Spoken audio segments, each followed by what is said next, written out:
Bonsoir à toutes et à tous, merci d'être là pour parler loup. Donc, comme Mathias l'a dit, je suis doctorante en histoire et alors je termine là une thèse sur l'histoire du loup en Wallonie et au Grand-Duché de Luxembourg. Plus précisément, je me suis intéressée au rôle des politiques de lutte qui ont été mises en place au XVIIIe et XIXe siècle dans la disparition des loups. Mais ce soir, je ne vais pas vous parler de l'histoire du loup, mais plutôt en fait de l'intérêt d'une étude historique sur le sujet pour répondre à un enjeu sociétal actuel, à savoir le retour du loup. Dans cette exploration des apports d'histoire, on va quand même faire plusieurs plongées dans le passé pour décortiquer quelques idées reçues sur le loup. Alors, avant d'entrer dans le vif du sujet, on va d'abord un peu planter le décor. Donc 2018, ça marque le retour officiel du loup en Belgique avec l'installation de la louve Naya en Flandre et du loup Akela en Wallonie. Aujourd'hui, on a 4 meutes en Belgique, on en a une en Flandre et puis on en a 3 en Wallonie, donc une au nord des Hautes-Fagnes, une au sud et puis une sur le territoire dit du Nord-Eiffel.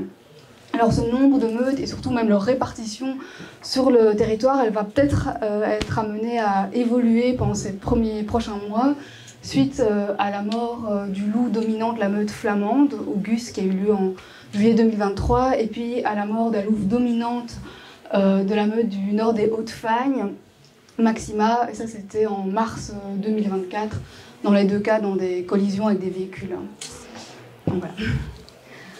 Alors, en prévision de ce retour, il faut savoir que le service public de Wallonie, donc le SPW, en 2017, a créé le réseau loup. Le réseau loup, c'est une structure d'expertise qui est chargée d'effectuer le suivi systématique de l'espèce. Ce réseau, il se compose d'experts, mais également de représentants des milieux de l'élevage, de la chasse et de la faune et de la flore. Et puis alors, au niveau du SPW, il est coordonné par le DEMNA, c'est le département de l'étude du milieu naturel et agricole. Donc pour le SPW, l'objectif face à ce retour du loup, c'était vraiment d'essayer de préparer la Wallonie, et notamment les éleveurs, pour essayer d'avoir une cohabitation la plus pacifique possible. Et pour cela, en 2020, la Wallonie s'est dotée d'un outil, c'est le plan loup, plus précisément le plan d'action pour une cohabitation équilibrée entre l'homme et le loup. Alors c'est un plan qui a une durée limitée. Tous les 5 ans, il est révisé pour être adapté à l'évolution de la situation et il est soumis au Parlement.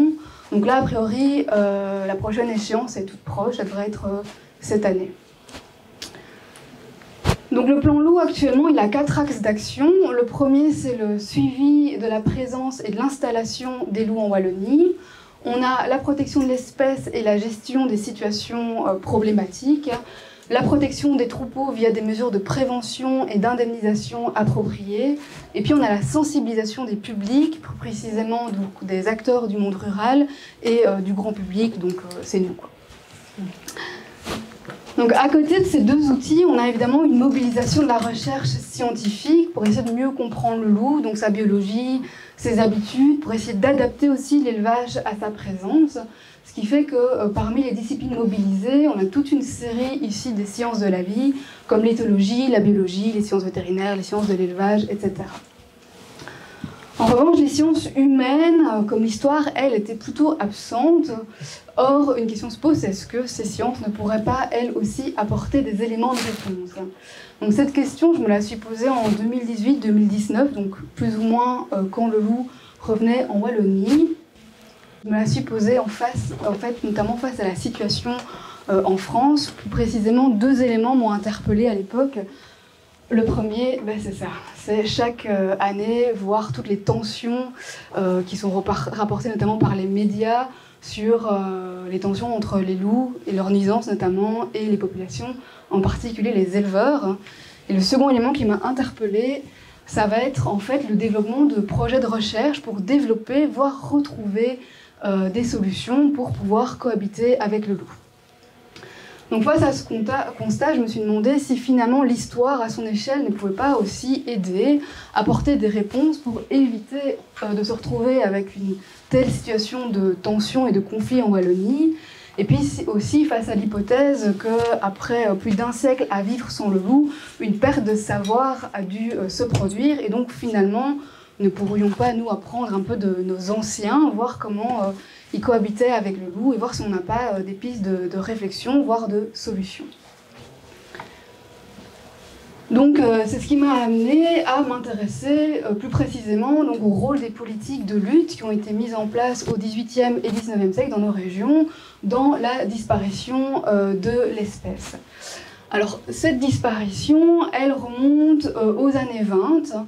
Donc ici on a la dernière mention qui a été pour l'instant identifiée dans la presse régionale du dernier loup donc abattu, là c'est en province de Namur. Donc 1920 correspondrait au dernier passage de loup.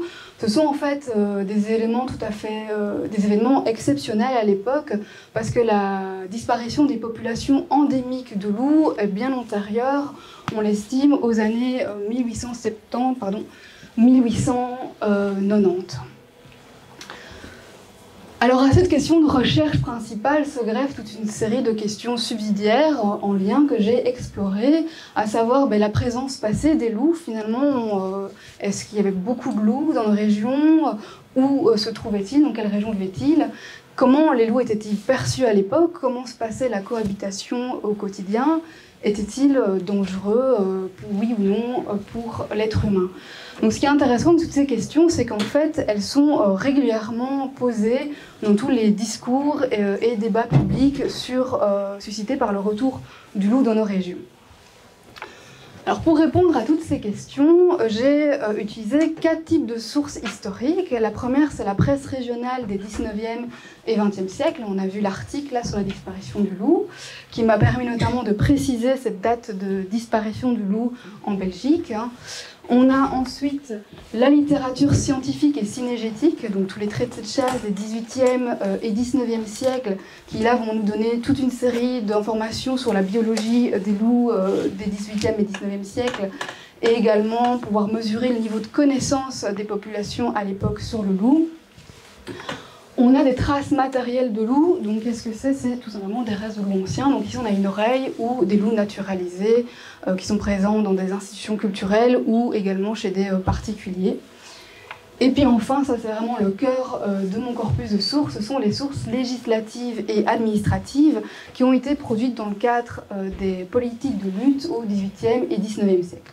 Donc il faut savoir que vraiment dans la continuité de ce qui se faisait déjà avant depuis plusieurs siècles, au XVIIIe et XIXe siècle, les autorités mettent en place des plans de lutte, de régulation, dans un premier temps pour limiter les nuisances du loup, et puis progressivement au fil du XIXe siècle, ça va s'intensifier, et là l'objectif ne sera plus de limiter les nuisances, mais de les supprimer via l'extermination du loup. Alors comment on a régulé ces loups? En fait, on a 3 grands outils qui sont vraiment séculaires, qu'on trouve déjà dès l'Antiquité. Ça va être l'octroi de primes à tout à chacun qui tue un loup, donc c'est donner une récompense. Ça va être l'organisation de battues, donc des chasses au groupe, comme ça se fait encore aujourd'hui avec le sanglier, par des communautés locales. Et puis on a la louveterie, donc c'est un corps de chasse spécialisé, mais qui dans nos régions, dans le cas du 19e siècle et du 18e siècle, n'a pas vraiment vécu longtemps, une dizaine d'années. Donc j'en parlerai assez peu. Alors évidemment, pour mettre en œuvre tous ces outils, ça a produit des archives législatives et administratives. On a ainsi toute une série de textes législatifs et réglementaires. On a également des certificats qui étaient remis aux citoyens qui venaient présenter leur loup pour avoir une prime. On a tous les comptes rendus des battues, la correspondance administrative pour le traitement de ces dossiers de demande de prime et demande de battues, et puis on a les archives de la louveterie.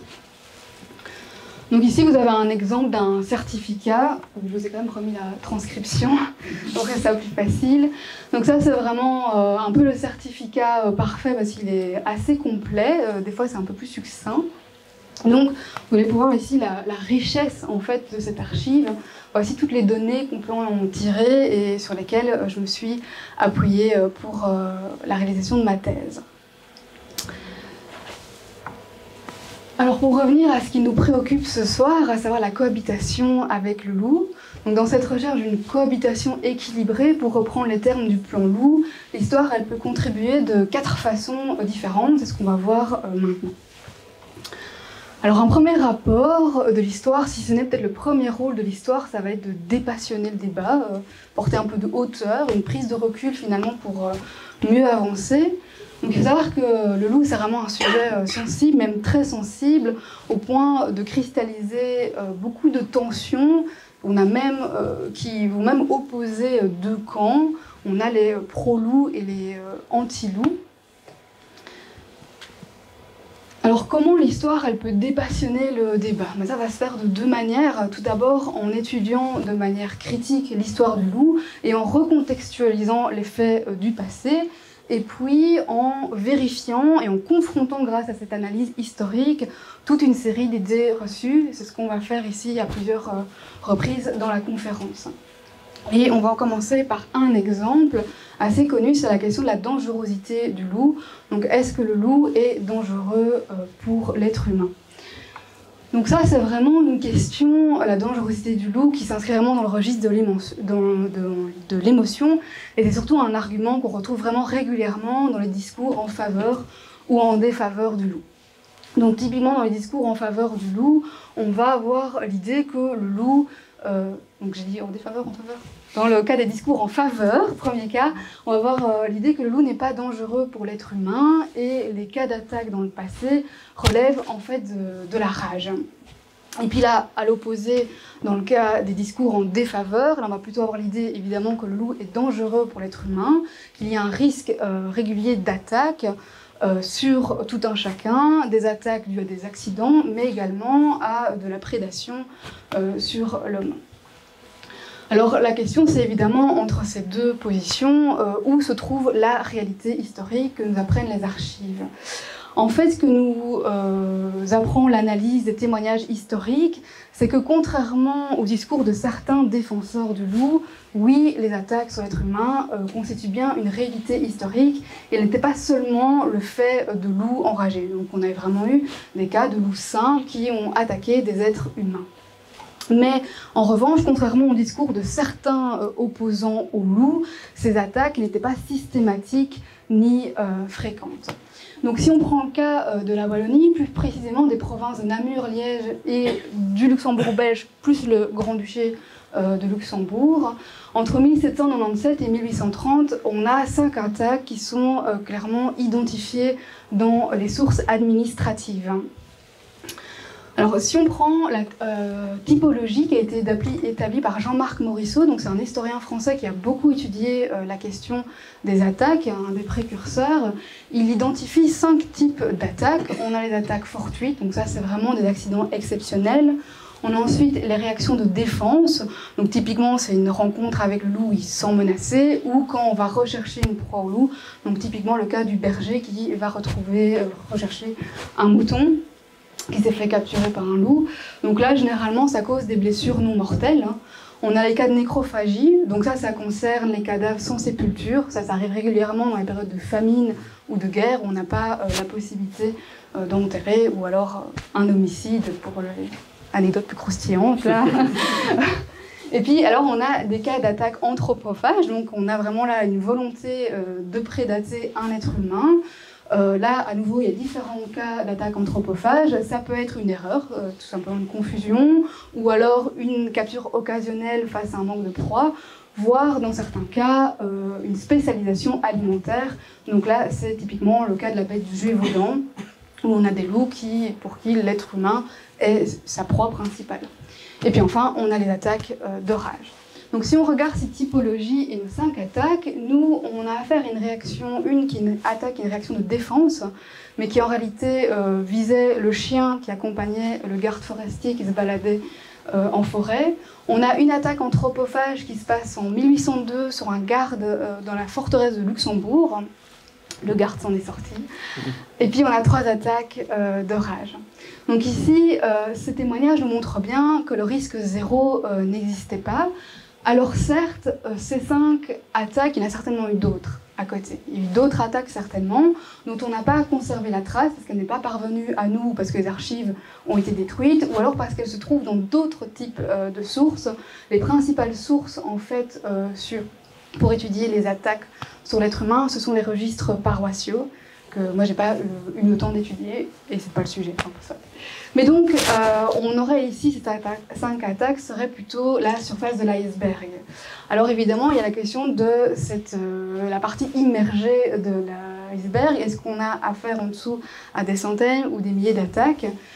Alors, ce que nous montrent les sources administratives, c'est qu'a priori, en fait, on n'a pas affaire à un phénomène important, mais au contraire, qui serait plutôt marginal. Pourquoi? Parce que dans les sources administratives, on ne retrouve aucun moment un ras-le-bol face à ces nuisances. On n'a pas des demandes de battus qui sont formulées à la suite d'une ou plusieurs attaques dans une région. On n'a non plus aucune référence à des foyers d'attaque comme le cas de la bête du Gévaudan. Ainsi, ça nous montre bien qu'en fait, on a affaire à un phénomène historique, mais qui est marginal, en particulier en comparaison aux attaques sur le bétail, qui constituaient vraiment la principale source de mécontentement à l'époque.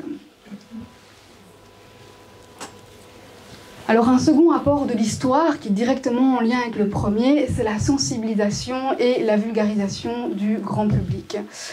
Et là, c'est un apport vraiment important, car pour atteindre une cohabitation équilibrée, il faut évidemment que la présence du loup soit acceptée par le plus grand nombre.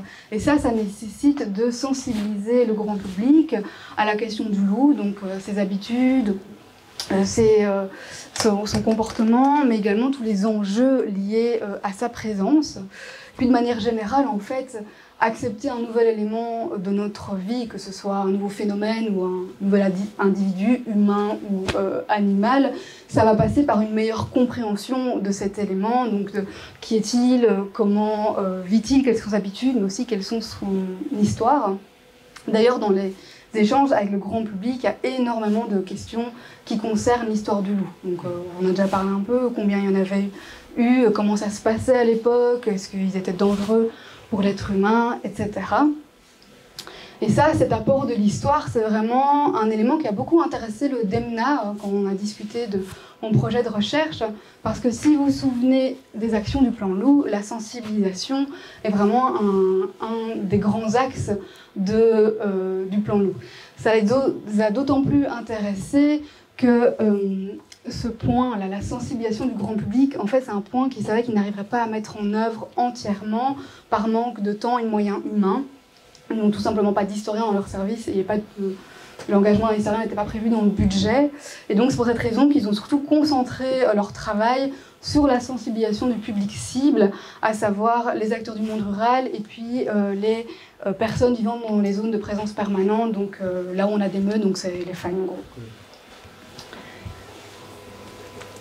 Alors justement, sur cette sensibilisation, dans ce travail de sensibilisation, le DEMNA, il est vraiment régulièrement confronté à une question, c'est la question de la chasse du loup.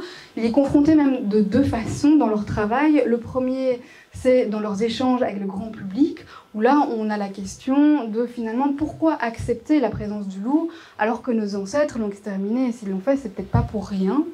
Et le second cas de figure, là, c'est plutôt dans vraiment leur cas de travail en tant qu'acteur en charge de la gestion d'une espèce, c'est l'impact de politiques de régulation sur une espèce. Mais donc si on prend le premier cas de figure, cet argument de nos ancêtres n'ont pas exterminé le loup pour rien. Mais pourquoi au juste l'ont-ils exterminé? C'est une question, ça paraît évident, mais finalement, a-t-on vraiment une idée? Alors, il faut savoir qu'au XVIIIe et XIXe siècle, le loup, dans la législation, il est considéré comme un nuisible. Ce n'est pas la seule espèce, on en trouve d'autres, comme la loutre, le renard et plein d'autres, même le pigeon ramier, par exemple, la pie, voilà. Alors, première question, sous-question pour répondre à la question principale, c'est qu'est-ce qu'un nuisible? Comment est-ce que vous définiriez le nuisible? Ça crée des dommages matériels. Ouais, donc on aurait la notion de nuisance. Alors, petit indice, c'est pas très gentil. Pour recevoir cette belle étiquette de nuisible, il faut répondre à 3 critères. Pas d'autres idées? J'avoue, les pièges, parce que moi, quand on m'a posé la question, j'ai fait aussi, mais c'est une bonne question, mais j'en sais rien en fait. Il faut s'aventurer dans les villes, parce que tous les animaux que tu as cités, c'est des animaux qui vont dans les villes. Non, ce n'est pas ça, parce que c'est vraiment le nuisible, c'est vraiment donc un statut juridique qui va permettre en fait de la mise en place d'un régime juridique spécifique qui va permettre d'ouvrir la chasse étant au XVIIIe et XIXe siècle comme aujourd'hui une activité qui est strictement encadrée. Donc c'est ce statut qui fait qu'on va pouvoir par exemple permettre d'ouvrir la chasse de certaines espèces à tout à chacun ou sur des régions plus ouvertes. Par qui je commence? Un critère de nombre, j'imagine? Non. Ne pas être utilisé par l'humain, donc les animaux exploités comme les vaches, etc. Oui, effectivement, c'est effectivement une bonne réponse. Un impact économique négatif? Oui, alors ça va jouer dans nuisance, mais effectivement, on a le premier critère, c'est déjà, il faut que ce soit un gibier en fait, tout simplement. Ça paraît évident, mais donc ça veut dire qu'un chien n'est pas considéré comme du gibier, ce ne sera pas un nuisible.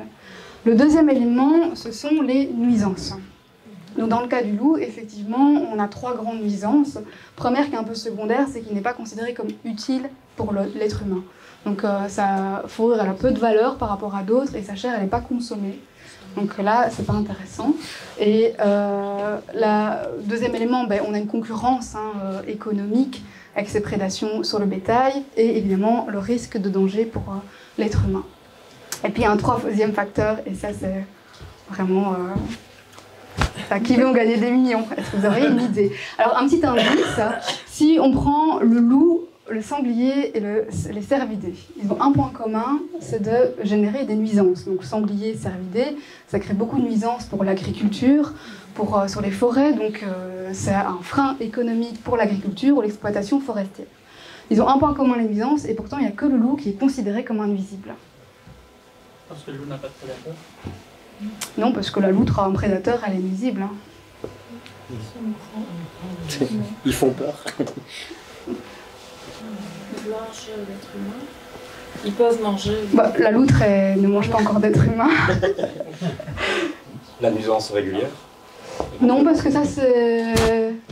Le cervidé fait des nuisances régulières et n'est pas considéré comme un nuisible. Voilà. Alors, Ça fait beaucoup de bébés. L'intérêt commun. C'est-à-dire que la société va décider que dans l'intérêt commun, il faut réguler ou exterminer une espèce. Donc ça montre en fait toute la subjectivité de cette étiquette de nuisible, déjà par la perception de la nuisance, puisque la nuisance va dépendre de tout à chacun, et évidemment quand une société décide qu'une espèce l'est ou ne l'est pas. Donc c'est pour ça que dans l'histoire ou dans le monde, on va avoir une même espèce qui dans certaines régions va être considérée comme un nuisible, dans d'autres pas, ou dans une même région, à certaines époques il sera nuisible, et à d'autres il ne sera pas. Alors pourquoi le cervidé et le sanglier n'est pas un nuisible? Est-ce que vous avez une idée? Maintenant vous savez que c'est pour l'intérêt commun. On peut les manger. Non. C'est parce que ceux qui rédigent les lois à l'époque, c'est ceux qui sont détenteurs du privilège ou du droit de chasse. Alors pour un chasseur, le sanglier et le cervidé, c'est évidemment un gibier de choix et il faut au contraire les préserver. Alors quand on regarde ces 3 critères et qu'on s'intéresse maintenant à finalement pourquoi tout à chacun, monsieur, madame, allait chasser le loup, ou juste pourquoi est-ce qu'une personne décidait d'aller chasser un loup et puis le présenter à la commune du coin pour avoir une prime. Ce qui est intéressant quand on analyse ces motivations, c'est qu'on ne retrouve jamais cet intérêt commun. Le fait de vouloir contribuer à l'effort général pour lutter contre le loup. En fait, dans les motivations à l'époque, on va en retrouver 3 grandes. On va avoir là une réaction de défense suite à une nuisance, à la prévention pour éviter la nuisance, et puis là, ça concerne évidemment spécifiquement les primes, c'est l'opportunité pécuniaire. Si on prend les primes, les demandes de primes, les 2 grandes motivations, ça va être évidemment une réaction de défense. Donc là, c'est vraiment quand en fait la tolérance à la nuisance va être dépassée. La communauté locale va décider que là, stop, il faut faire quelque chose.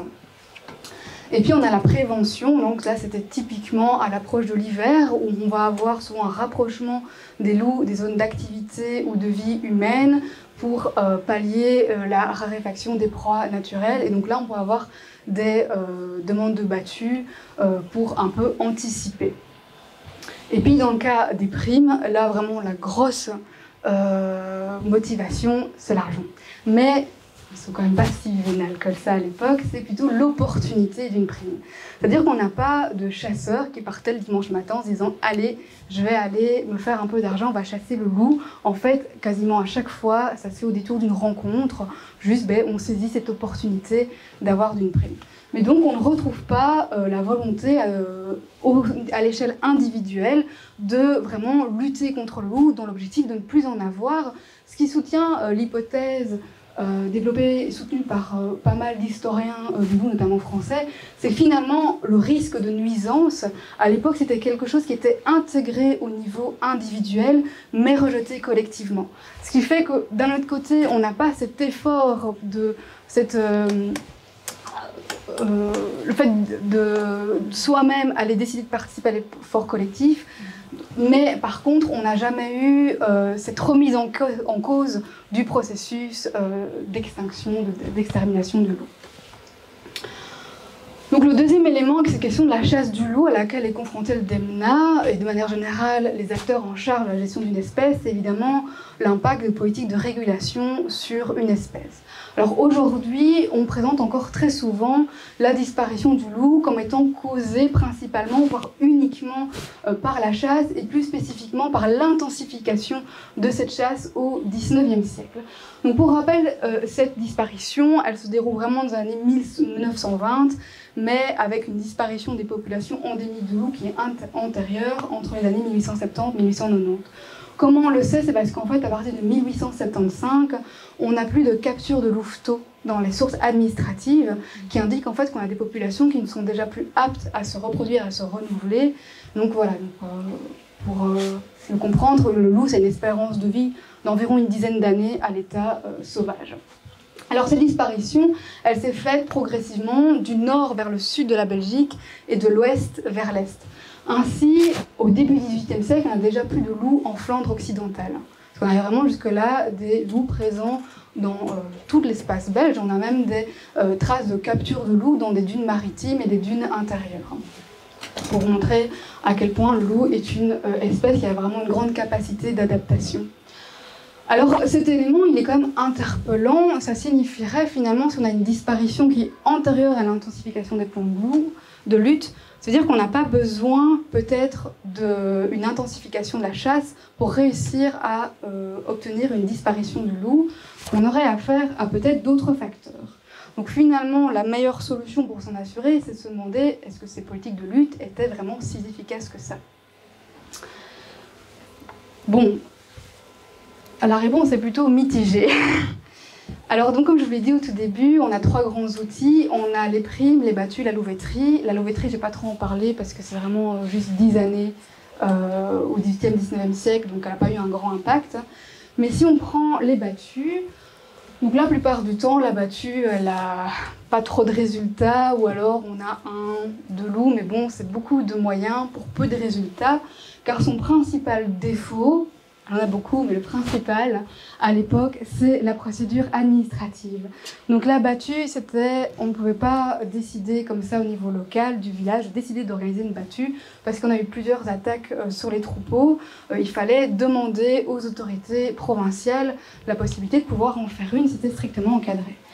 Et voilà tout ce qu'il fallait faire avant d'avoir une battue, c'est la période française, entre 1795 et 1815, donc c'est quand même une période où on a eu beaucoup de chasse de loups, où c'est vraiment là une organisation beaucoup plus rationnelle de ces plans de loups, cette centralisation, etc. Alors les Hollandais qui leur succèdent en 1815-1830 essayent de rationaliser un peu tout ça, mais ça reste très long. Trop long pour un loup, parce que le loup c'est une espèce très mobile, il faut vraiment intervenir directement. Ce qui fait que généralement, le loup il n'était plus là, et en plus de ça, les autorités provinciales en fait généralement déterminaient la date à l'avance. Donc le jour venu, soit la météo n'était pas clémente, soit les loups ne se trouvaient pas du tout à ce moment-là dans la région décidée. Donc voilà.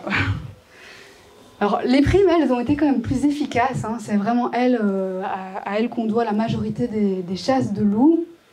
Mais si elles ont été efficaces, elles auraient pu l'être plus encore. Vraiment, leur potentiel n'a pas été exploité pour des raisons qu'on connaît encore tous aujourd'hui. Ouais, des raisons financières, évidemment. Hein.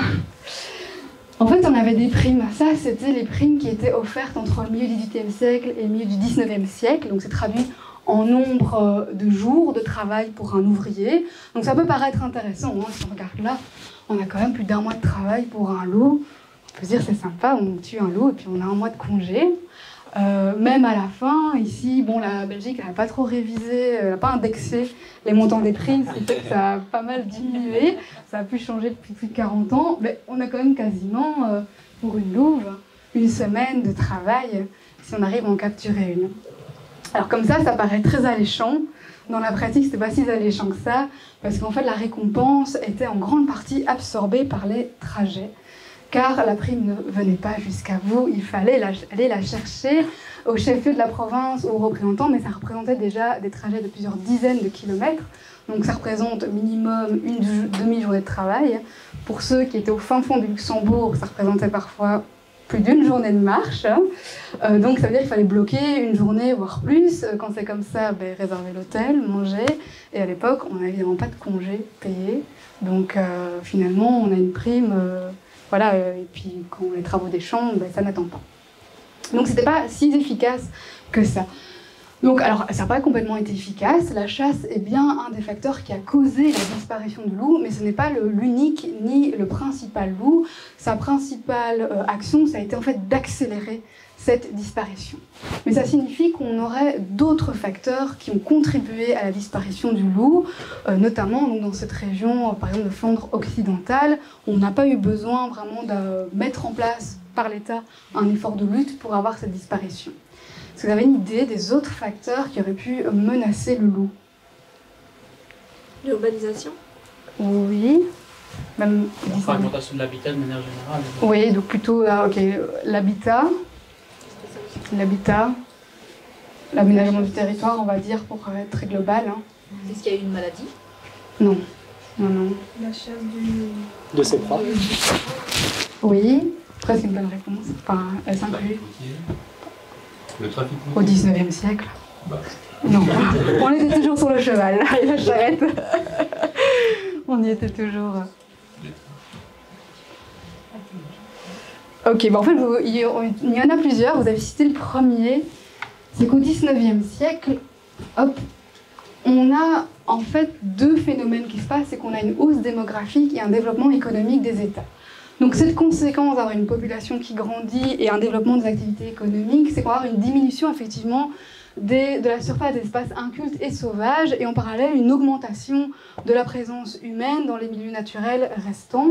Ça a pour conséquence, évidemment, c'est que le loup il se retrouve avec une diminution de ses zones de refuge, zones de vie, mais aussi zones de chasse, et également, on en a parlé, une diminution de ses proies naturelles, des proies sauvages, ce qui a pour conséquence, c'est que le loup est plus vulnérable, plus facilement chassable, et en plus de ça, il va devoir reporter en partie sa prédation sur le bétail, ce qui va évidemment dans un cercle vicieux qui engendre plus de conflits avec les populations. Or, comme je viens de le dire, on est dans vraiment un processus de développement économique des États. Ça concerne évidemment le secteur de l'élevage. Par exemple, on va avoir l'introduction de bélier mérinos, qui est un bélier coûteux, mais aussi le développement de tout, notamment le secteur industriel. Donc évidemment, dans ce contexte de développement économique, le coût des pertes il va augmenter. Perdre un bélier mérinos qui coûte vraiment très cher, dans lequel on a investi, ça devient beaucoup moins supportable. Donc ce problème concerne l'élevage, mais pas que. Si vous pensez au transport, comme j'ai dit, on est toujours avec des charrettes tirées par des chevaux, des ânes, des bœufs, vous les perdez, en fait il n'y a plus de transport, donc c'est une activité qui est pénalisée. Si vous pensez plus loin, l'industriel qui a besoin de sa matière première, la matière première elle est bloquée, ça ralentit l'activité économique. Donc pour cette raison, le loup il va être considéré comme un frein économique et même comme un marqueur d'arriération.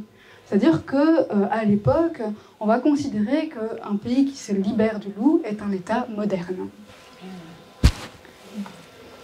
Alors le deuxième facteur, c'est peut-être le plus compliqué à comprendre, c'est l'image, la perception du loup. Comme c'est super compliqué et surtout il me faudrait une conférence entière pour en parler, je ne vais vraiment que le survoler pour vous donner un peu des clés de compréhension et après on pourra approfondir pendant la séance de questions-réponses. Alors pour comprendre l'image du loup ou d'un animal en général, il faut comprendre de quoi elle se compose. C'est un peu comme un petit cocktail en fait, mais quand on vous le présente encore tout beau, là, quand on ne l'a pas encore mélangé. Donc si on prend par exemple le cas de l'image du loup mangeur d'hommes, qu'on retrouve dans le chapeau rouge, trois petits cochons, enfin c'est des cochons, enfin voilà. Donc qu'est-ce qu'on a dans cette image? On va avoir une première couche à la base, c'est le loup réel, c'est-à-dire c'est une image qui va s'inspirer de faits réels, comme nous, nos films qui s'inspirent d'un événement de nos vies quotidiennes. Donc si on prend le petit chapeau rouge, c'est un conte en fait qui date de l'an 1000, qui a été repopularisé au XVIIe siècle par Charles Perrault. Et qu'est-ce qui se passe à ces deux périodes, l'an 1000 et le XVIIe siècle en France? C'est qu'on va avoir plusieurs foyers d'attaque, comme la bête du Gévaudan. Donc là, on a quelque chose qui s'inspire d'une réalité. Et puis sur ce loup, cette couche de réalité, on va venir saupoudrer un peu de symbolique. Donc c'est toute la symbolique associée à un animal. Le lion, il est courageux, il est fort. Le loup, un peu moins positif, hein, c'est voilà, tout ce qui est mensonge, la cruauté, le vol, la lâcheté, etc. Donc, finalement, dans l'histoire qu'on va se créer, le loup, il va endosser ses valeurs. Et puis enfin, on a le loup fictif, donc c'est toute cette image qui cite notre imaginaire collectif, qui va être nourrie par tout ce qui est conte, tout ce qui est fable, imaginaire, etc. Donc, face à cette image, donc au XIXe siècle, on a ces trois couches, hein. Et donc, ce qui fait que l'expérience, le savoir sur le loup, il va être acquis de deux façons différentes, par l'expérience, par la rencontre avec le loup, par le récit de grand-maman ou du berger voisin qui a rencontré le loup, etc. Et puis par donc cet imaginaire. Et la conséquence, et nous sommes concernés, c'est que quand le loup disparaît, l'expérience disparaît avec elle, et donc le savoir ne se fait que plus par la transmission de cette image qui nous reste. Donc ça va avoir pour conséquence, notamment dans le cas du loup mangeur d'hommes, qu'on va avoir progressivement un amalgame entre les attaques de loups par des loups sains et des attaques de loups par des loups enragés. Souvent, les attaques de loups avec plein de victimes, etc. Dans nos récits où on a un loup sain, en fait, ça correspond à une attaque de loup enragé. Voilà. Alors, on a parlé ici donc, de deux apports essentiels. Apaiser le débat, on va dire, et puis sensibiliser. Mais l'histoire, elle peut aussi jouer un rôle pour vraiment contribuer en fait, à la gestion de l'espèce, comment en apportant des pistes de solutions, voire de réflexion. Donc, c'est quand même un élément assez intéressant. Alors, j'ai vraiment pris un exemple pratico-pratique pour commencer, c'est la question de la vulnérabilité des éleveurs, de nos éleveurs aujourd'hui, face aux nuisances du loup.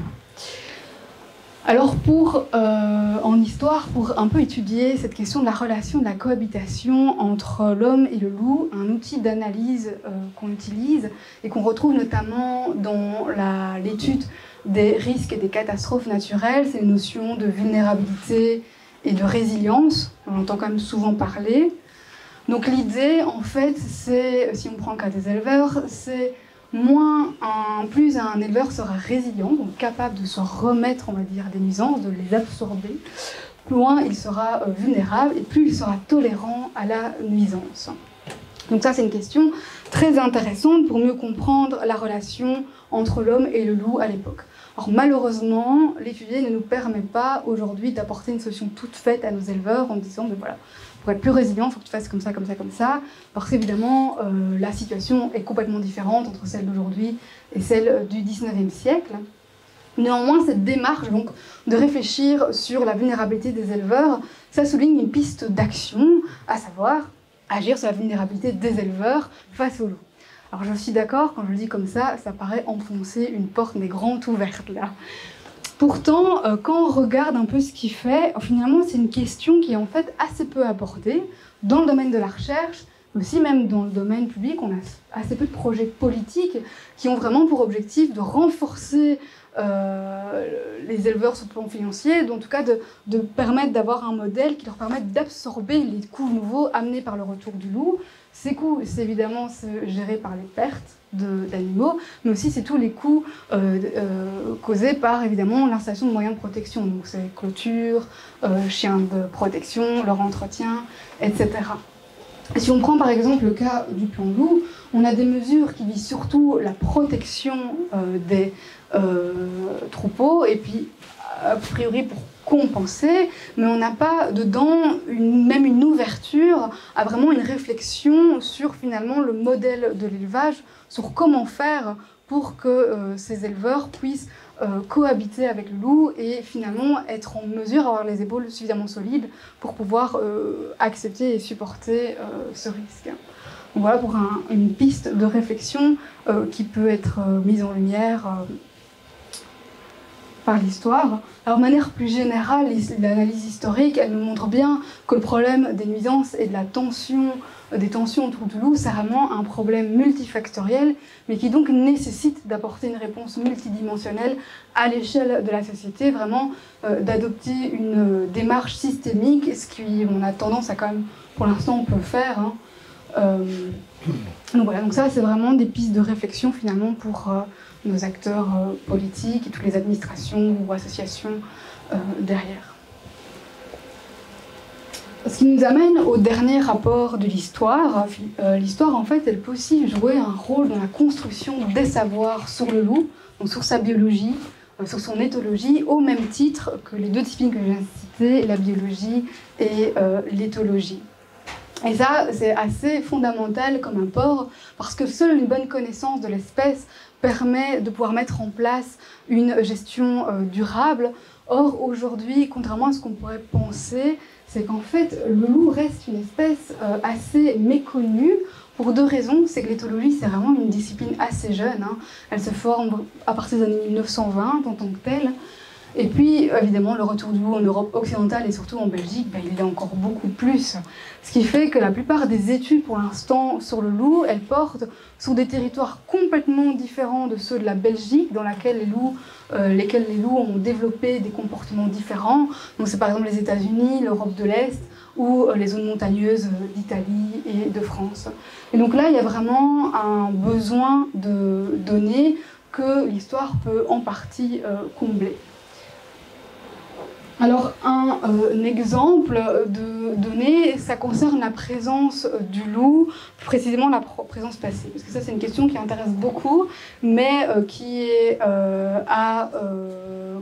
il faut prendre beaucoup de précautions, comme vous allez voir, pour en discuter. Il y a un gros travail, ça nous ramène du coup à l'apport numéro 2 de sensibilisation. Alors, un premier rapport, c'est qu'on peut cartographier les zones de rencontre entre les humains et les loups au XVIIIe et XIXe siècle grâce aux sources administratives. Si on reprend le certificat que j'avais montré tout au début, on peut voir qu'on a la mention du lieu de la chasse et la date de la chasse. Ça, ce sont vraiment deux données qui apparaissent systématiquement dans les certificats et procès-verbaux de battus, même ceux où le maire était le plus synthétique possible et avare en détail. Et donc ça va nous permettre de faire des cartes de ce type. Donc ça, c'est une carte des loups qui ont été abattus dans les deux Luxembourg entre 1815 et 1830. Alors cette carte, elle ne peut pas être utilisée telle qu'elle. Plus précisément, on ne peut pas la transposer à la situation actuelle en disant voilà, on va avoir des loups dans ces régions-là et on aura autant de loups, tout simplement parce qu'on a affaire à un territoire qui est complètement différent aujourd'hui. On n'a évidemment pas du tout le même réseau routier, déjà on n'a pas de voiture. Or, c'est la première cause de mortalité chez le loup. Donc voilà, ça c'est vraiment, comme je disais, une carte à utiliser de manière critique. Et puis donc, évidemment, quand on regarde cette carte, je suppose que tu es un peu frappé par le nombre de points qu'il y a, surtout que, voilà, un point, là, c'est-à-dire qu'on a 25 loups qui ont été tués en 15 ans. Donc ça pose la question, finalement, du nombre de loups qu'on a pu avoir et qu'on pourrait avoir. Alors, j'anticipe déjà le « on pourrait avoir ».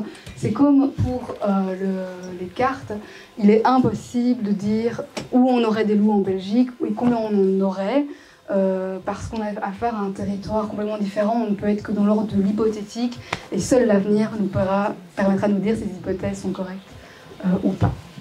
Alors cette question du nombre de loups, donc entre le 18e, milieu 18e siècle, fin 19e siècle plus précisément, dans les régions de Namur, Luxembourg, les deux Luxembourg et Liège, on a 2538 loups qui ont été abattus, adultes et jeunes confondus. Je prends les chiffres en détail.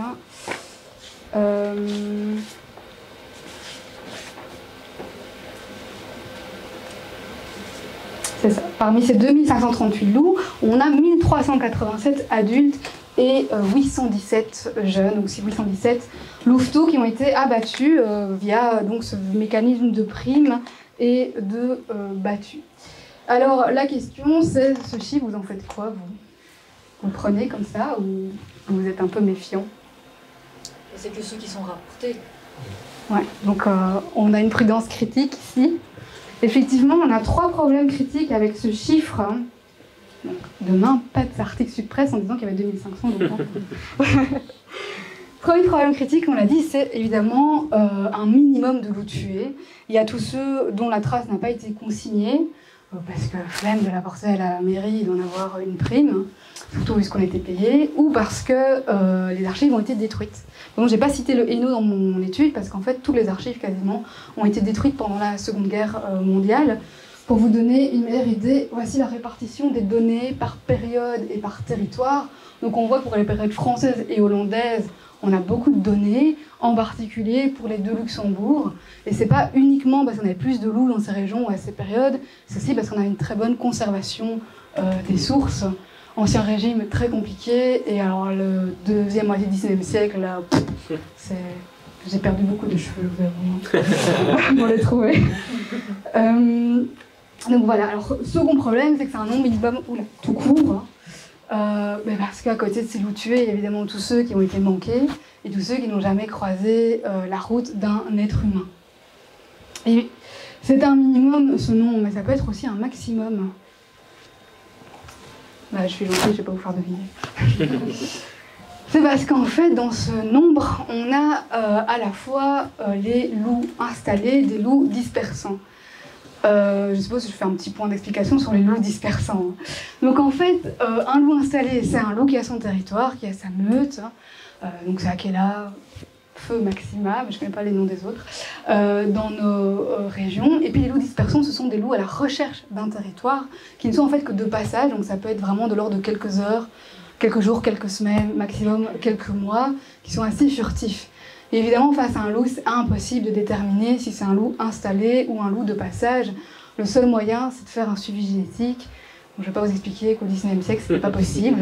Donc finalement, la question, c'est quelle est la part de loups dispersants dans ces 2538 loups, qui peut être importante. Si on regarde le cas de la Wallonie, depuis 2016, on a eu 35 loups dispersants, peut-être que les chiffres ont évolué, et on a certainement beaucoup plus, parce que souvent, ils ne sont pas détectés, en fait.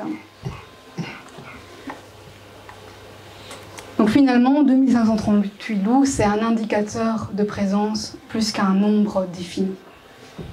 Donc ça, c'est le premier type de données qu'on peut apporter.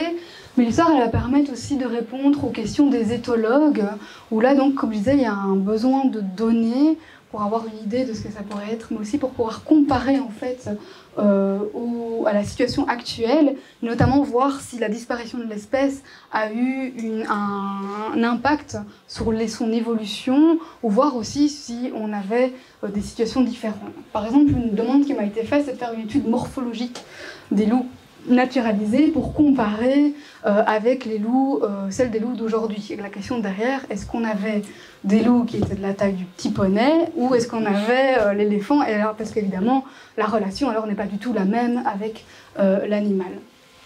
Il n'y a pas de loup, éléphant, loup, poney, on est plus ou moins dans la même dimension qu'aujourd'hui. Une autre demande, c'était l'analyse des périodes de reproduction, pour voir si les naissances de louveteaux se faisaient plus ou moins à la même saison qu'aujourd'hui, etc.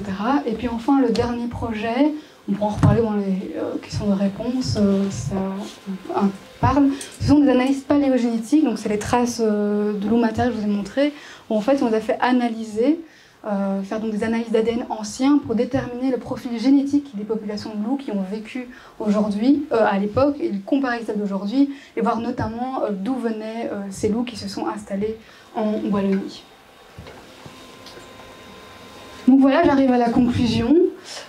J'espère avoir réussi à vous montrer via cette présentation, finalement, la recherche fondamentale en histoire, elle joue en fait un rôle dans la gestion des risques et des enjeux sociétaux actuels.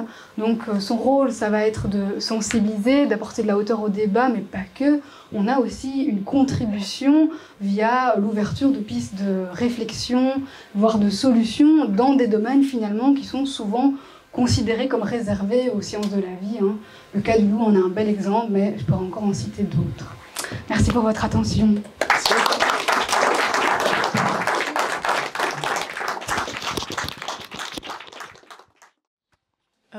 Merci beaucoup. La présentation était vraiment chouette. Est-ce que une façon en fait de faire la différence entre les loups dispersants et les loups bien installés, ce serait pas tout simplement de voir où on avait plutôt l'abattage de louveteaux, parce que je suppose qu'eux ne se baladent pas, enfin ils font pas des kilomètres et des kilomètres avec des louveteaux a priori, je suppose. Enfin, je connais pas le loup.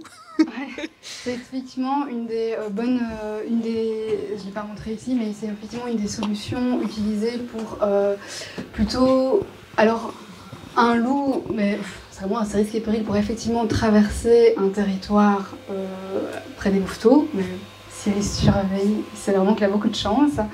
Mais effectivement, on utilise, c'est donc la carte que je vous ai montrée, on peut isoler les chasses de louves pleines et de louveteaux pour identifier les zones de présence permanente du loup.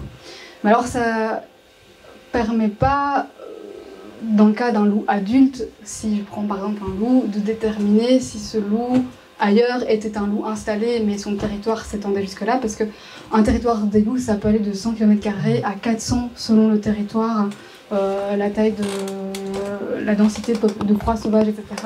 Donc là, on est bloqué. Par contre, ça permet d'identifier plutôt, on va dire, des couloirs, en tout cas de dispersion, ou des zones où on n'a pas c'est pas le cœur du territoire, et là, ce sont des zones qui sont caractérisées uniquement par des prises de loups adultes, où on n'a pas de louveteaux. Mais donc voilà, mais donc ça ne permet pas de déterminer si chaque loup est un loup installé ou un loup dispersant. Ça peut avoir une idée, quoi. Est-ce que le fait qu'on parle de ces loups, du retour de loups en Wallonie, est-ce que ça risque d'attirer beaucoup de gens qui vont aller voir dans la forêt s'ils peuvent observer les loups, et du coup est-ce que ça risque de déranger l'introduction ? Oui, et c'est pour ça qu'il y a plusieurs mesures qui sont prises. Par exemple, la localisation des meutes, elle n'est pas du tout communiquée, hein, elle est gardée secrète. Quand vous regardez au JT et qu'ils interviewent des MNA, en fait, ils ne sont pas du tout dans les fagnes. Ils sont dans un endroit qui pourrait ressembler, mais ils ne sont pas du tout à la bonne localisation. Donc il y a des gardes forestiers, etc., qui protègent pour effectivement éviter qu'ils soient dérangés. Donc après, comme on n'a pas beaucoup de loups, en tout cas, je n'ai pas encore entendu qu'il y a un tourisme qui s'est fait, par exemple, comme ça peut se faire au Yellowstone, peut-être maintenant dans le côté des Alpes françaises ou quoi. Il n'y a pas, je pense, assez de meutes, et comme elles sont quand même assez reculées. Dans le cas par exemple du Limbourg, il est déjà dans un parc militaire, donc c'est déjà une réserve militaire, donc c'est déjà inaccessible. Donc voilà. Donc, oui, il y en a qui pourraient, mais c'est quand même surveillé. En fait, au début, tu as dit qu'en 2025, il allait avoir un bilan ou un renouvellement du plan loup. Et si j'ai bien compris, c'est gouvernemental. Et du coup, je me demandais si la couleur, l'orientation politique, puisqu'on sait que l'écologie n'est pas vraiment la priorité du gouvernement actuel, si ça allait éventuellement jouer dans les budgets alloués à la réintroduction du loup, enfin, quel impact, quoi. Alors, je t'avoue que pour l'instant, il n'y a pas beaucoup de communication sur le plan loup. Je ne sais même pas... peut-être qu'ils vont décider de prolonger d'1 an ou pas, je ne sais pas du tout où ils en sont. Petit point quand même de précision, donc le loup il n'a pas été réintroduit, c'est vraiment un retour naturel, l'être humain n'est pas du tout derrière. Après je ne pense pas parce que finalement les budgets financiers qu'il y a dans le plan loup, c'est surtout les primes pour les éleveurs, hein. Donc là je ne pense pas qu'ils vont les diminuer, c'est quand même, enfin je ne vais pas vous faire le bilan de la situation de l'élevage en ce moment qui est quand même assez compliquée. Donc ça, je pense pas qu'a priori ils vont diminuer. En tout cas, ils n'ont pas encore communiqué dessus. Et finalement, en fait, le suivi des loups, il se fait aussi parce que, donc pour avoir une prime, hein, notamment dans le cas d'une attaque, chaque fois il y a une analyse génétique qui est faite pour déterminer si c'est du loup ou du chien. Et alors, ça va dans une base de données européenne qui est utilisée pour identifier les loups. Et c'est comme ça qu'on peut suivre le passage d'un loup et des fois reconstituer leur itinéraire. Donc finalement, les budgets sont quand même liés pour la protection et le suivi du loup, quoi. Bonjour, merci beaucoup pour la présentation très intéressante. Je me demandais si on n'avait pas des exemples d'autres pays dans la cohabitation avec les loups et surtout vis-à-vis des agriculteurs. Voilà. Qu'est-ce qui se fait dans d'autres pays en fait? En fait, c'est très variable. Hein. Par exemple, on a le cas de la France, où là, c'est quand même... Ils n'ont pas tous la même position. Hein. Par exemple, en France, il y a les tirs de prélèvement, donc il y a un quota décidé par le gouvernement. Je me souviens plus de pourcent, mais donc X loups par an peuvent être abattus. Ils ont toujours toujours énormément beaucoup de débats. Alors des régions où ça se passe bien, je vous avoue qu'en fait c'est difficile pour moi de le dire parce que des fois on me présente et puis je rencontre des locaux qui me disent « Ah non, c'est faux, l'Espagne ça se passe super bien, c'est la galère et d'autres pas ». Mais récemment, j'ai lu un article par exemple, qui n'est pas un exemple de cohabitation qui se fait, mais plutôt qui est inspirant. C'est au Mexique où en fait il y a des chercheurs qui ont travaillé en collaboration avec des éleveurs pour leur permettre justement de mieux accepter la présence du loup. Et ce qu'ils ont fait par exemple, c'est qu'ils les ont accompagnés pour améliorer leur modèle économique, leur modèle d'élevage. Notamment ils les auront fait passer par du bio. Etc. Et finalement, ils se sont retrouvés avec des éleveurs qui certains étaient réticents et finalement qui ont accepté le loup parce qu'ils se sont rendus compte, parce que c'est souvent des éleveurs qui ont d'autres activités sur le côté, que finalement des fois le loup pouvait les aider en régulant d'autres prédateurs pour d'autres, ce qui est fouine, etc., pour d'autres activités. Mais alors, aussi un autre élément qu'en fait, nous, on n'a plus, c'est cette question du risque. C'est-à-dire que nous, il faut réaccepter ce risque dans nos vies. Et là, on a quand même beaucoup de pays d'exemple comme les États-Unis ou le Mexique où en fait le risque n'est jamais parti totalement parce qu'ils ont d'autres prédateurs. Et donc un des témoignages des éleveurs disait que finalement qu'il n'était pas trop gêné par le loup parce qu'il se rendait compte qu'il faisait des dégâts moins conséquents que d'autres comme les coyotes, etc. Donc voilà, mais donc ça c'est quand même un cas d'étude qui est assez intéressant. Un autre exemple, c'est le Portugal où le loup n'a en fait jamais complètement disparu. Où là, je pense que, après c'est un peu comme chez nous, il y a certains éleveurs qui s'en accommodent et qui acceptent en fait ce risque, et d'autres évidemment qui pour des raisons soit qui leur sont économiques ou plutôt idéologiques, qui ne le sont pas. Donc voilà. Merci beaucoup, c'était super intéressant. Est-ce qu'il y a des... tu as montré les chiffres de... très bas d'ailleurs sur les personnes qui ont été attaquées. Mais est-ce qu'il y a des chiffres sur combien de moutons, par exemple, par éleveur sont attaqués par un loup? Parce que moi, je ne me rends pas très bien compte. Et je n'élève pas de moutons, donc je me dis peut-être que je ne me rends pas compte, en fait. Mais donc, est-ce que là, il y a des chiffres? C'est quoi l'impact d'un loup sur... Oui. Alors c'est assez difficile de donner un chiffre pour plusieurs raisons. C'est-à-dire qu'à certaines périodes, 10 moutons, ce sera rien. Et pour d'autres périodes plus difficiles, 10 moutons, ce sera beaucoup. Et pour une même période, pour un gros éleveur qui est très riche, 10 moutons, c'est pas grand-chose. Pour un qui dépend de son petit troupeau, évidemment, ça l'est beaucoup. Donc il y a une difficulté, c'est que des fois, le chiffre n'est pas très parlant. Et aussi, la deuxième raison, c'est que je ne peux pas vous donner le chiffre parce que c'est difficile de quantifier. Pourquoi ? Parce qu'en fait, quand on a des plaintes de perte d'animaux, généralement ça apparaît dans les procès-verbaux, dans les demandes de battues. Mais donc les demandes de battues, il fallait en fait réussir à convaincre les autorités qui étaient quand même assez réticentes d'avoir un groupe d'hommes armés, surtout pendant la période française où les Français ils sont arrivés ici, on est quand même dans un contexte un peu de guerre et de domination, donc il y a cette côté de sécurité publique. Aussi, ils avaient peur que ce soit une excuse pour faire en fait... chasser du gibier, de braconnage. Donc, ce qui fait que c'est difficile. En fait, ils pouvaient avoir tendance dans le récit à un peu surévaluer des gars en montrant c'est super urgent, surtout que c'est super lent là, il faut absolument qu'on ait une réponse rapide. J'ai vendu 50 moutons. Oui, voilà. Après, vraiment, parce que des fois, il y a une demande et la réponse arrive un mois après, quoi. Donc c'est ça qui est assez difficile à évaluer. Alors par rapport au nombre de moutons qui sont tués, en fait à nouveau c'est difficile de comparer aussi aujourd'hui parce qu'aussi au 18e et première moitié 19e siècle surtout, on est dans un mode d'élevage qui est complètement différent, à savoir que Contrairement aujourd'hui, on n'a pas un troupeau qui est parqué dans une prairie qui est avec une clôture. Donc souvent, c'est tous les animaux du village qui étaient tous regroupés, et puis on avait le berger du village qui l'emmenait faire ce qu'on appelle sur la veine pâture, donc c'était les jachères, un champ qui a fini d'être en culture ou qui en pose, ou à l'orée du bois, etc. Donc ça signifie qu'on a toujours une présence humaine, donc une possibilité d'intervention.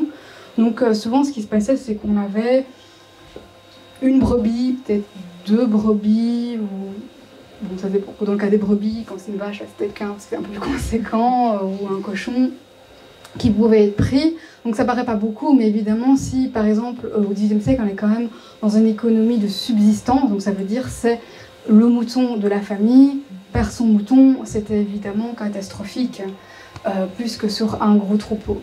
Et alors ce qui va se passer, surtout à partir au cours du XIXe siècle, c'est qu'on va avoir le phénomène d'enclosure. Donc c'est là où on va avoir nos champs aujourd'hui clôturés.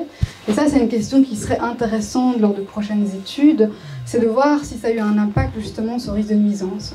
Parce qu'aujourd'hui, le gros problème des attaques, c'est le surplus-killing ou l'over-killing. Donc c'est en fait typiquement un renard dans un poulailler, quand il tue toutes les poules, parce qu'il ne sait pas s'arrêter, c'est ce qui se passe avec le loup, où il peut tuer plus que ce dont il a besoin. Et ça, c'est notamment en fait, parce qu'en fait un prédateur, il a, on va dire, un schéma d'attaque. Donc il repère sa proie, il la course, il y a la morsure de prédation. Quand la proie bouge plus dans son cerveau, ça veut dire que c'est fini, il peut manger. Et puis, ce qui peut se passer, c'est qu'il peut y avoir des bugs. C'est-à-dire que quand il se retrouve dans une prairie et qu'il tue une brebis, mais qu'autour toutes les brebis s'affolent, ou les poules en cas renard, et continuent à courir, en fait, ça n'éteint pas le bouton, on va dire, de la chasse, et il continue à chasser à tuer jusqu'à ce qu'il n'y ait plus de mouvement. Et donc là, on peut se retrouver avec énormément de dégâts pour les éleveurs, avec plusieurs dizaines de moutons qui sont abattus. Donc ça, c'est vraiment très problématique. Et ça, j'en ai dans mes sources, mais typiquement, ça arrivait chaque fois dans des champs où on avait ce nouveau système de clôture. Donc ça peut arriver quand on a une présence humaine, ça arrive par exemple dans les Alpes, mais c'est moins fréquent. Donc là, c'est une question intéressante à explorer à l'avenir, c'est voir si ça a eu un impact, parce qu'évidemment, ça pose la question, alors là, de notre modèle d'élevage aujourd'hui, et à nouveau de voir si on peut comparer entre hier et aujourd'hui. Voilà. Déjà, merci pour la conférence.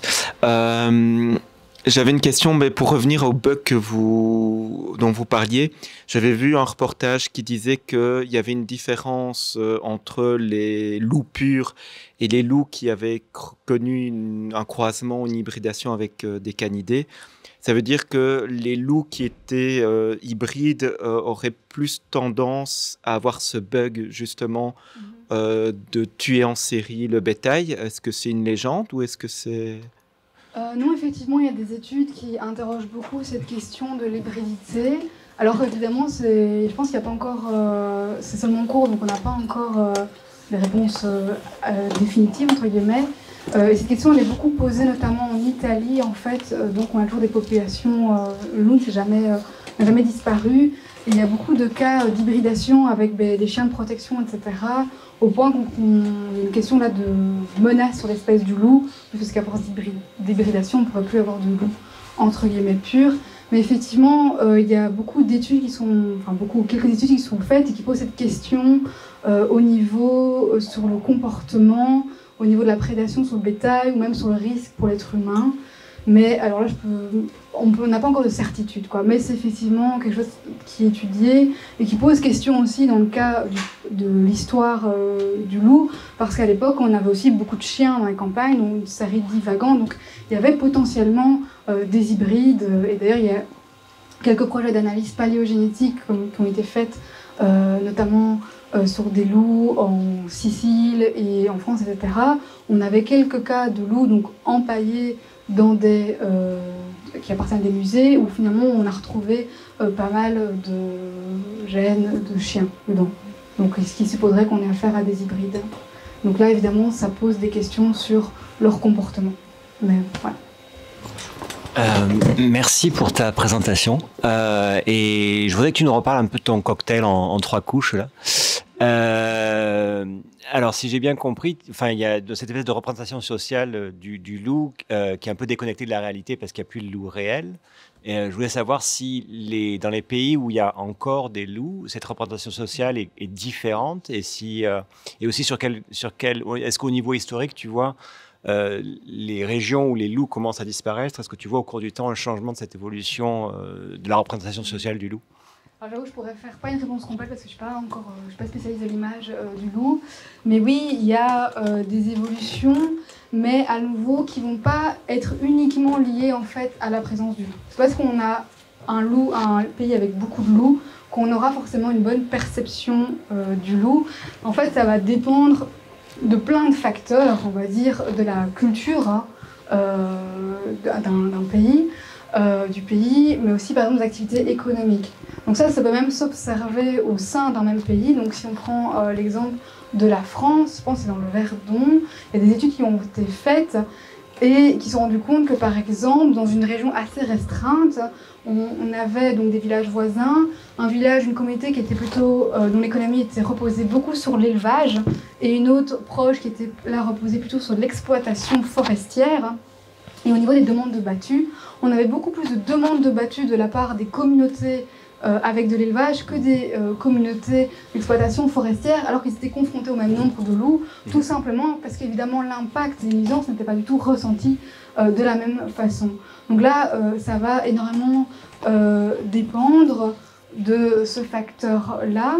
Alors au niveau, à travers le monde, oui, on a différents exemples. Donc, par exemple, si on prend le Japon et l'Europe, donc l'Europe à partir du début du Moyen-Âge, pour caricaturer, jusque, on va dire, la disparition du loup, on a quand même une image négative qui est dominante. On a une image positive, mais qui est plus réduite, tout de suite notamment à vraiment, par exemple, un facteur qui a beaucoup joué, ça va être la religion catholique, en fait, qui va faire du loup l'emblème du mal. Donc si on prend l'image, le loup qui attaque les brebis du berger, si on transpose ça au vocabulaire religieux, c'est le diable qui va détourner les fidèles conduites par le bon pasteur. Et donc là, on a quand même une image négative. Mais si on prend le Japon, où on avait aussi des loups, donc le loup qui produisait les mêmes nuisances, on va avoir plutôt une image qui va être plus ambivalente, on va avoir une image négative, mais aussi positive, parce que le loup régulait les cervidés, et les cervidés causaient pas mal de dégâts dans les rizières. Donc voilà, c'est pour ça que c'est vraiment une question très compliquée, la question de l'image du loup, et ça renvoie à cette notion de la perception nuisible qui évolue au cours du temps. Loup, c'est un bel exemple. Finalement, aujourd'hui, pour regarder la littérature enfantine, on a quand même plein de contes pour enfants où le loup est devenu le héros. J'ai même vu des livres où on a un loup végétarien. C'est tout. Et donc, en fait, c'est pour ça qu'on peut vraiment avoir une évolution qui est vraiment à inscrire dans un complexe beaucoup plus global. Ça concerne le loup, mais ça concerne plein d'espèces. Par exemple, le dauphin, c'est quand même souvent l'animal qui est cité par les animaux préférés. Il faut savoir qu'au XVIIIe et XIXe siècle, c'était considéré comme un nuisible, ils n'étaient pas du tout aimés, ils étaient énormément chassés parce qu'ils étaient tout simplement des concurrents des pêcheurs et des dégâts dans les filets. Et ça, il y a pas mal d'autres exemples. Donc, j'ai oublié les sous-questions, j'espère que ça a été complet, la réponse. Ouais. Par rapport à cette peur du loup, j'ai l'impression qu'historiquement, du coup, la première cause d'attaque de l'homme, c'était la rage. Est-ce qu'on a des données sur la prévalence de la rage chez les loups ? Oui, et ce ne serait pas la première cause. Donc Jean-Marc Montrisseau qui a fait beaucoup étudier ça. Lui, finalement, pour l'instant, dans ces données, on est sur un 50-50. Quasiment autant d'attaques de loups sains, anthropophages, que de loups enragés. Mais voilà, je pense que j'ai oublié, mais je pense qu'il va quasiment de l'an 1000 au 19e siècle. Et là, il est à 6000 décès pour toute la France. C'est pour ça que je dis c'est pas si énorme que ça, finalement, quand on ramène ça pour le territoire et sur le nombre de siècles. Mais après, voilà, c'est pas beaucoup, mais par contre, ce sont souvent des morts assez quand même traumatisantes, en fait. Ce sont évidemment, c'est assez choquant, c'est pour ça que ça marque beaucoup plus les esprits. Si vous voyez aller les morts par crash d'avion, c'est beaucoup moins nombreux qu'une collision routière, et pourtant ça nous impressionne tous beaucoup plus que... Voilà. Mais pour revenir, par exemple, ces fameux 3 couches, en fait, c'est vrai que c'est difficile à comprendre, mais si je prends un exemple qui nous parle, par exemple, je ne sais pas si vous avez remarqué, mais dans les films, beaucoup maintenant, aujourd'hui, il y a toujours cette scène où il y a un truc qui se passe, et alors tout le monde sort son smartphone et filme, il y a genre 10 personnes autour et personne ne fait rien. On sait que dans la vraie vie, moi personnellement ça m'est jamais arrivé, peut-être une personne qui filme, mais nous on a cette expérience de la réalité pour savoir que c'est une exagération, que ça c'est pas ça. Maintenant pensez, je sais pas moi, on est en 2500, quelqu'un retrouve ce film et les smartphones n'existent plus. Il voit ça, quelle est votre réaction? C'est en mode ah oui, à l'époque d'accord, il y a quelqu'un qui tombait, tout le monde filmait mais personne ne faisait rien.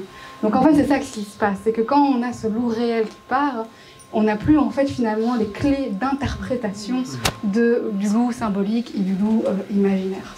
C'est peut-être plus clair comme ça. Oui, quand on parle du loup fictif et on parle des histoires pour enfants, et je crois que c'est intéressant de les étudier et de les réécrire et de les réimaginer. Mais à côté de ça, il y a aussi les histoires pour adultes, parce que quand on suit un peu les histoires qu'on se raconte dans les milieux complotistes, le loup est alive and kicking.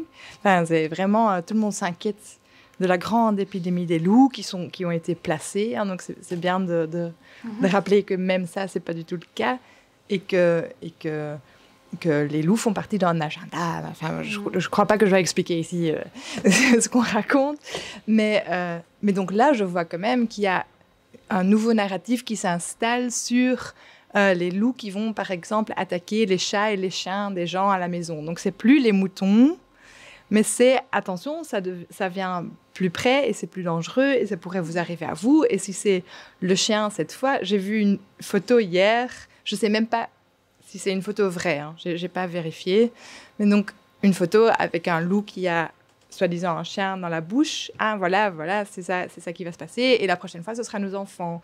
Et donc ça aussi, c'est des histoires où il faut quand même mettre les choses en perspective et informer, même si je ne veux pas être trop naïve sur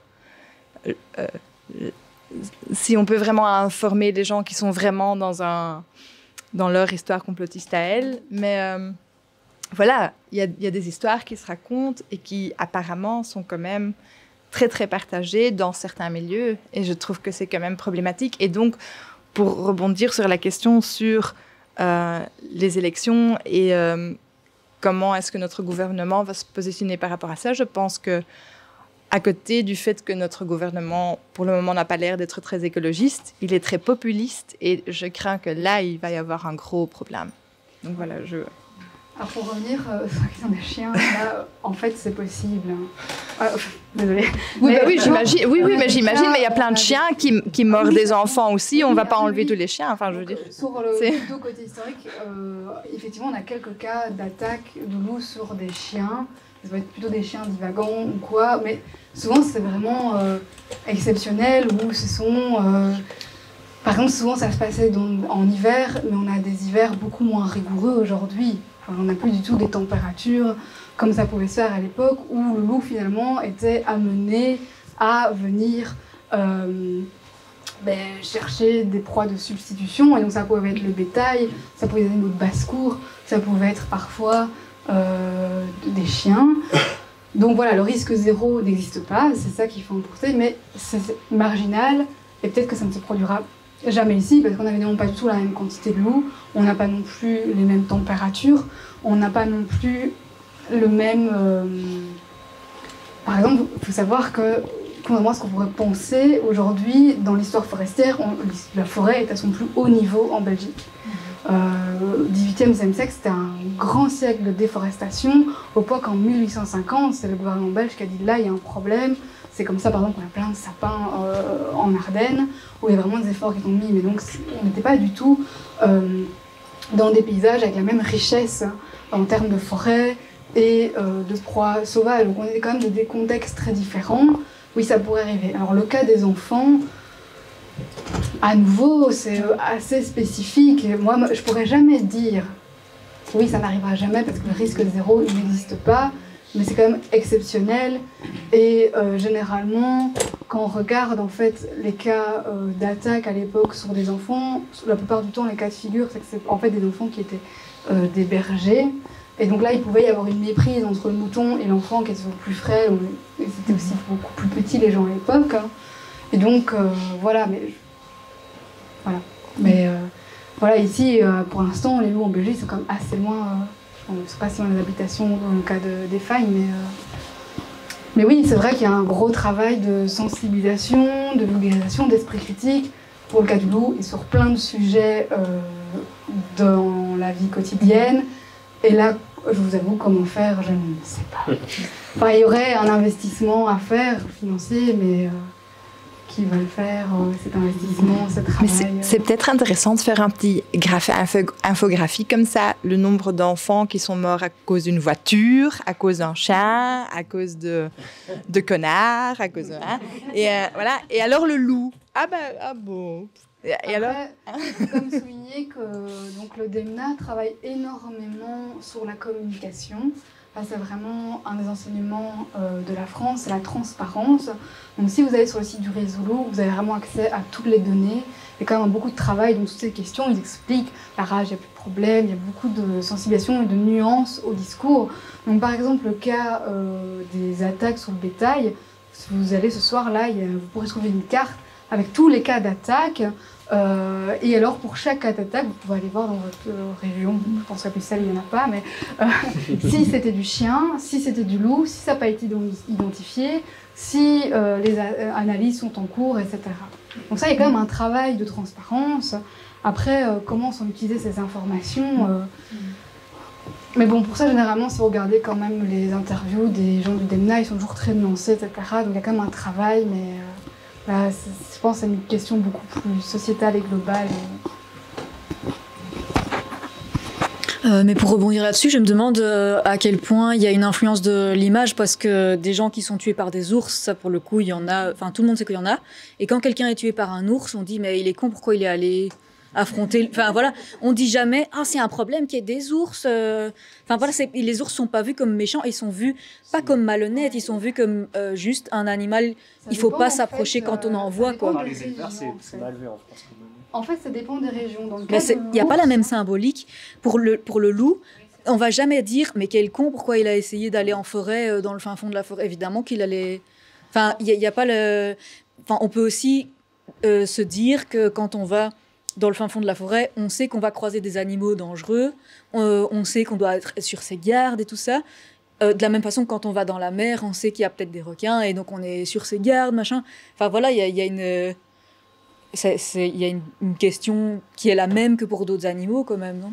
En fait, cette question aussi, pour l'ours, se retrouve dans les régions où ça a été réintroduit. Donc, par exemple, dans les Pyrénées, ça ne se passe pas du tout bien, la réintroduction de l'ours. Je pense que du côté... pas de l'Italie. Il y a quelques années où il y a eu justement, je pense que c'était un coureur ou une coureuse qui s'est fait attraper par un ours. Et elle avait ses écouteurs et je pense qu'elle n'a pas entendu. Et ça avait effectivement suscité beaucoup de questions en mode mais le loup, vous voyez, l'ours n'a pas sa place ici. Alors que ce malheureux accident arrive aussi par exemple aux États-Unis. Où là, on dit « Ah zut, elle n'a pas entendu » et on rappelle les mesures de sécurité. Et donc là, c'est deux cas de figure où on a un pays où le loup n'a toujours été là et on rappelle les mesures de sécurité et d'autres pays où l'ours est de retour. Et donc ça repose la question de sa présence, et la légitimité de sa présence. Ça nous montre bien cette question un peu frustrante parce qu'on n'a pas trop la main dessus, elle est un peu abstraite. C'est la question du risque dans nos vies.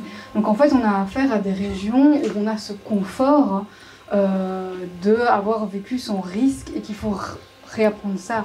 Donc ça paraît un peu bizarre, mais finalement, il y a ces parts de confort. Je pense que le meilleur exemple, c'est la question de la voiture, quoi. Dès qu'on dit on va limiter la voiture, ça crise tout le monde. C'est vraiment ce côté, la liberté que ça nous offre. On interdit la voiture, pire. Je pense que ça nous parle tous bien, la problématique. Mais c'est pareil, en fait, de réapprendre à vivre avec ce risque. Et bon, mais là, on n'a pas pris dessus parce que c'est pas facile. Hein. Et surtout, c'est tout à chacun de l'accepter. On ne peut pas difficilement imposer, à part faire de la pédagogie et soutenir surtout ceux qui sont concernés, quoi. C'est un problème culturel, en fait, ce que tu soulèves, parce que j'imagine que, je sais pas, un Indien qui a l'habitude de vivre dans un pays où il y a des cobras, ou un Australien où il y a la moitié des animaux qui peuvent potentiellement le tuer, si tu le fais vivre chez nous et que tu lui dis, bah ouais, il y a le loup, il va falloir réapprendre à vivre avec, peut-être qu'il va dire, bah, moi je suis habitué à vivre avec des animaux potentiellement dangereux, donc oui, je vois pas le problème, quoi. C'est que nous, comme on n'a pas cette habitude-là, peut-être que c'est plus compliqué. C'est effectivement culturel, et c'est aussi un peu, on revient toujours, le nerf de la guerre, c'est économique. Donc, par exemple, si on prend le Kirghizistan, il y a pas mal de loups, il y a le nom m'échappe malheureusement, il y a une étude qui a été faite par un anthropologue ou ethnologue, je ne sais plus, qui a suivi donc, tout ce qui était éleveurs nomades, où il y a beaucoup de loups, et qui expliquait en fait qu'ils vivaient beaucoup avec les éleveurs, avec les loups, et c'est aussi un peuple de chasseurs, où il y avait un grand respect pour le loup malgré les nuisances, parce que par exemple, voilà, ils ont beaucoup étudié le comportement du loup pour les techniques de chasse, tout simplement, et s'en inspirer. Et cette relation, en fait, elle s'est un peu dégradée. Alors j'ai oublié les raisons, mais une des raisons, il me semble, c'est qu'évidemment, ils sont dans une situation économique plus compliquée. Donc évidemment, les nuisances sont plus difficilement supportables. Et il me semble que pendant l'URSS, ils avaient été désarmés. Et donc finalement, ils avaient ils savaient moins bien se protéger. Bon, si vous êtes intéressé, vous voyez l'article parce que je ne l'ai plus trop en tête. Mais ça montre que évidemment, on a le côté culturel, mais aussi la question de savoir avoir les épaules suffisamment solides pour supporter ce risque. Parce que si on prend le cas de nos éleveurs qui sont quand même déjà souvent au bord de la noyade, on peut leur apprendre à vivre en disant bon, c'est la nature, tu dois apprendre à vivre avec ce risque. Mais comment faire quand ils sont déjà étranglés financièrement et on va leur dire en plus tu vas perdre ça et tu vas devoir faire toutes les procédures administratives pour aller faire avoir tes primes qui ne sont pas payées évidemment à la seconde, etc. Donc c'est vraiment une réflexion globale, hein, mais sociétale, économique, etc. Et c'est pour ça que je dis que toute la société est concernée, on ne peut pas dire que ce ne sont que les éleveurs et les politiciens. Là, je sors un peu de mon rôle de scientifique, hein. C'est plus mon avis, mais on a aussi un rôle de soutien des éleveurs. Je ne sais pas comment, hein, parce que bon, oui, en tant que consommateur, mais ça doit aller plus loin. Mais donc, voilà pourquoi finalement le loup est une question très complexe. C'est parce que ça prend en compte plein de facteurs, hein, énormément, et qu'on ne peut pas travailler que sur un. Donc voilà. Non. Donc, dans ce qui ressort un peu, j'ai l'impression comme ça que le nombre d'attaques dépend quand même fort de la quantité de loups qu'il y a. Ça semble logique en tout cas. Est-ce que du coup, il y a dans les tiroirs une idée de le laisser s'installer, mais maintenir une population contrôlée d'une quelconque façon pour dire, ok, à partir du moment où il y a plus de, je sais pas, 1000 loups, ah ben là, voilà, on les freine, on fait je sais pas quoi, on autorise à en chasser 3, dès qu'il y en a 1003. Je sais pas, est-ce que c'est une idée qui est dans les tiroirs? Cette question, pour l'instant, ne se pose pas en Wallonie parce qu'en fait, on a très peu de loups. L'espèce est quand même toujours considérée comme étant en danger parce qu'elle est vraiment très minime. Donc, cette question n'est pas du tout d'actualité en Wallonie. Voilà. Mais après, comme je disais, le nombre à nouveau, c'est très difficile. Hein. Pour un pays, je sais pas, tuer 1000 loups, ce ne sera pas beaucoup. Pour d'autres, beaucoup. Parce que, enfin, tuer et avoir 1000 loups. Parce que, à nouveau, en fait, ça va dépendre du territoire, ça va dépendre du nombre d'élevages, de la situation des éleveurs, etc. Donc voilà, donc si un jour ça devait arriver en Belgique, je suis sûre les débats, il y en aura toujours autant. Mais pour l'instant, on ne se pose pas du tout la question en Belgique. Merci, je propose qu'on réapplaudisse encore une fois Julie.